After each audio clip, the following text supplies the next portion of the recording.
الحمدللہ رب العالمین والعاقبۃ للمتقین والصلاۃ والسلام علی خاتم الانبیاء والمرسلین اما بعد۔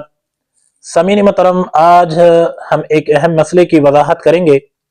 وہ مسئلہ یہ ہے کہ اگر کسی نے سر پر کلر لگایا ہو، رنگ لگایا ہو، تو اس صورت میں جب وہ وضو کرے گا تو اس پر مسح کرنا یہ ٹھیک ہے یا نہیں؟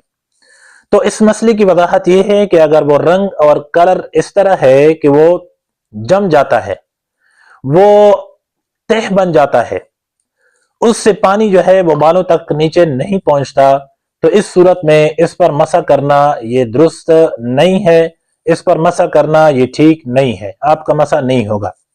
البتہ اگر وہ کلر جو ہے وہ اتنا نرم ہے کہ وہ تہ نہیں بن جاتا، وہ جمتا نہیں ہے، اس سے پانی جو ہے وہ بالوں تک نیچے پہنچ جاتا ہے، تو اس صورت میں اس پر مسح کرنا یہ درست اور ٹھیک ہے، اور آپ کا وضو اس کے ساتھ ہو جائے گا۔ تو یہ ایک اہم مسئلہ تھا جس کی میں نے آپ لوگوں کے سامنے وضاحت کر دی۔ والسلام۔